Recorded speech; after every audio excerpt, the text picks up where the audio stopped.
Church Everywhere. I'm Marty. And I'm Nathan. What are you doing in the corner? Marty, you ruined it. Ruined what? Well, I've been thinking lately I should kind of trim up a little bit, lose some weight, get in better shape. But I started looking into diets, and it turns out they're a lot of work. What does dieting have to do with standing in the corner? Well, I thought maybe they were too much work, so I thought, well, gosh, what if I just work out more and fix that with exercise? But guess what? Working out really was hard work too? Yeah, exactly. So exercise is out. So then I thought, you know what? What if I just engineer this with a little trick photography? And I could just stand further back, and then I would just look like I'd already done the dieting. Easy peasy, problem solved. I don't think that worked either. Yeah, me neither, thanks. But I did see a video about forced perspective and how movies do it, and in fact they use trick photography techniques to make things like that happen, and it's pretty amazing. Check it out. What we've done with some of our forced perspective shots is be able to move the camera for the first time. That they were always techniques that required the camera to be locked off, because once you started to move the camera, it would give away the illusion of one person being further away when you're really wanting them to look like they're side by side. In order to get the camera alive, we started thinking about ways of using motion control in order to doing what we call moving forced perspective shots using slave motion control bases.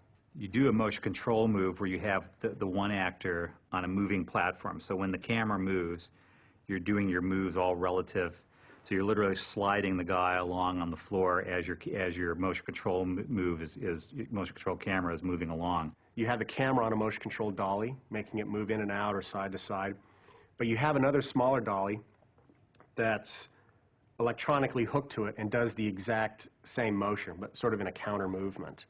But every time you move one way on one dolly, the other one immediately responds. When you're actually viewing it, you're basically doing a split.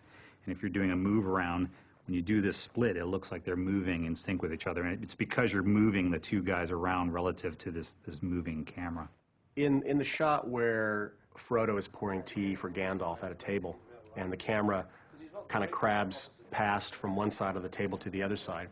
And in that instance, Ian McKellen was actually sitting on a dolly that was actually moving him slightly on a small-scale table with small-scale props. And it was not too far from a full-size table, a Frodo-size table with larger Frodo-size props. I've got a look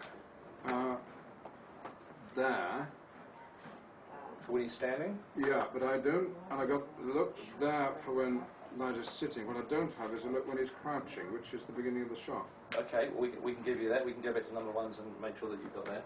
Through camera, at one end of the move, everything lines up. When you move to the other end of the track, everything still lines up because that smaller table and Ian McKellen on that other dolly has moved slightly. It's kind of fun to actually build these things and see them in camera. It's wonderful. It's fun to actually just, get dailies back and the shots done. It worked pretty seamlessly, and everyone was really amazed with the results.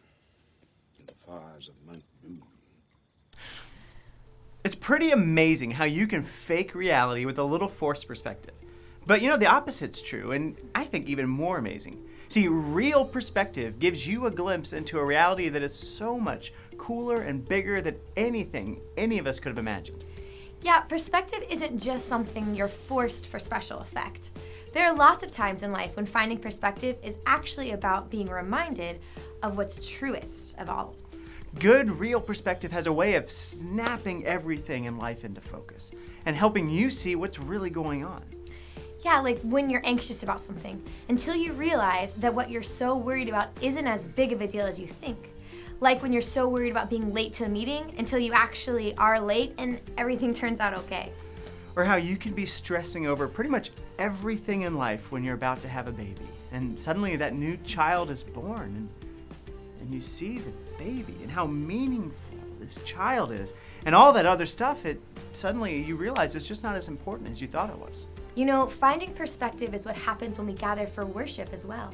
When we worship God, we are gathered to see God for who He is and for what He does. Think about the song Awesome God. It goes through things God did. He spoke into the darkness and created the light. We say that so that we can be reoriented and be reminded about how we should really see things. Songs like that, scripture, Seeing God at work in our lives, they help remind us about who God is in relation to us and who we are in relation to Him. And when we fix our eyes on Jesus, we don't just see God more clearly. We start to get a better idea of where we are in relation with each other. See, you're not just a child of God. You're a part of the family with other brothers and sisters. And guess what?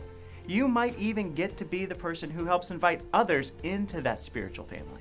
As the church everywhere, we get to be the people who bring that forever and eternal perspective into every part of our life.